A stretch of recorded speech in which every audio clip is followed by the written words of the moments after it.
I love lighting. For me, it is the most exciting part of any shoot. To this end, I almost always shoot tethered, even outdoors on location. Tethered shooting allows me to create stronger images faster.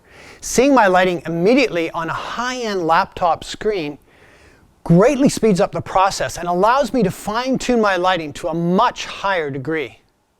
And no exception to this is this image of mine of Californian model Cara Dines striking a pose on a Hawaiian lava beach. This image was an attempt to capture the vibe of the smoky, sensuous, black and white 1960s beach image of actress Brigitte Bardot that caught my eye and imagination when I was just a wee lad. The lighting for this image is a combination of available and artificial light. Since there was so much great scenery to choose from, I could shoot in just about any direction. I live and die by backlighting, and so I chose a background that would require Cara to stand with her back to the sun. This backlighting adds so much depth and beauty to the image, plus it means that I don't have to create the backlight with a strobe. Once camera position and background were decided upon, an incident meter reading was made for the open sky lighting that would fall on Cara's front. I generally set this to underexpose the subject by 2 to 3 stops, turning it into a fill light rather than a main light. It read f9 at a 40th of a second at 100 ISO, and so I set my camera to f9 at 160th of a second at 100 ISO, effectively underexposing the frontal existing lighting by 2 stops. The sun, which struck the camera right backside of Cara, was veiled with clouds and so was greatly diminished. An incident meter reading of this backlighting read f9 at 160th of a second at 100 ISO, making it the same as the camera setting. But as you can see, it looks brighter than a correct exposure because the light is coming from behind. That is, beyond 90 degrees from the camera, and so appears brighter than the incident meter suggests.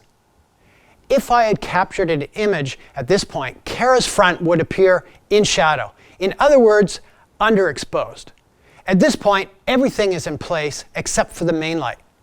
To that end, a battery-powered strobe fitted with a 22-inch or 56-centimeter beauty dish was placed a little in front and to the camera right side of Cara.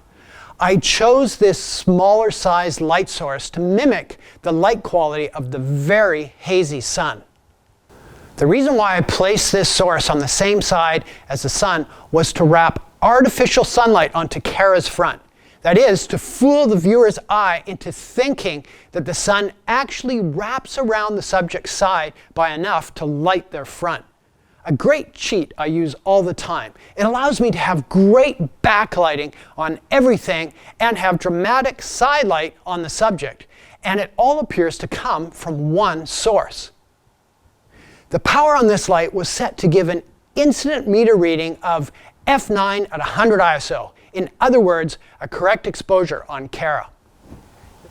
The beauty dish was chosen for the circular catch light, once again helping to mimic the sun. In retrospect, a fabric and rod octabox would have been a more practical solution since it folds up small for travel and it's more flexible, and it too creates round catch lights.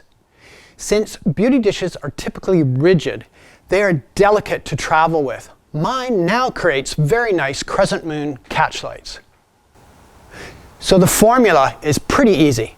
To backlight the subject's entire foreground and background, choose a scene that puts the subject's back to the sun.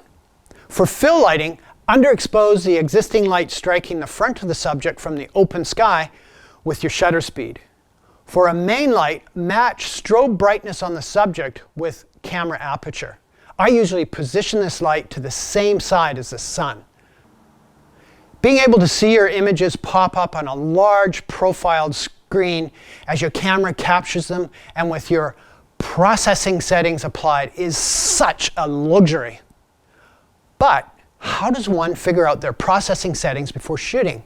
This lighting processing paradox is the photographic equivalent of the chicken-egg paradox. Which comes first? Does one light to their raw processing settings, or do they shoot and first process later, making do with what they've already captured? And if you subscribe to the former of the two, how do you know what processing settings to light to if you haven't created them yet? My solution is as follows. I first shoot a test with the lighting characteristics I think I want. For this, I most often start with the raw processing software's default settings, then tweak them to look the way I want, then optimize the lighting and reshoot the test, and if necessary, fine-tune the settings once again. If time and/or budget allow, I like to do this well before the shoot. Once I've settled upon a processing recipe, I save it out as a preset and often use the preset again and again in the future. Now I often work from one of my pre-existing presets and build my lighting to it.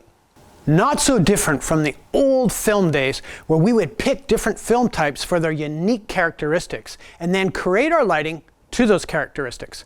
Only now I have an infinite number of processing looks rather than the handful film offered.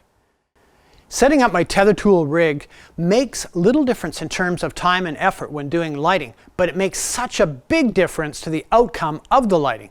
Seeing a little preview on the back of my camera with, not mine, but the factory's processing settings applied doesn't cut it for me. I want to see my preview big and with my processing settings applied so that I can really see it and see it as it will be. Also, I love being able to have the use of a densitometer which resides in my raw processing software to double check that localized brightnesses are in range for reproduction. Shooting tether removes a lot of the stress of creating lighting, and it provides better communications with art directors and clients.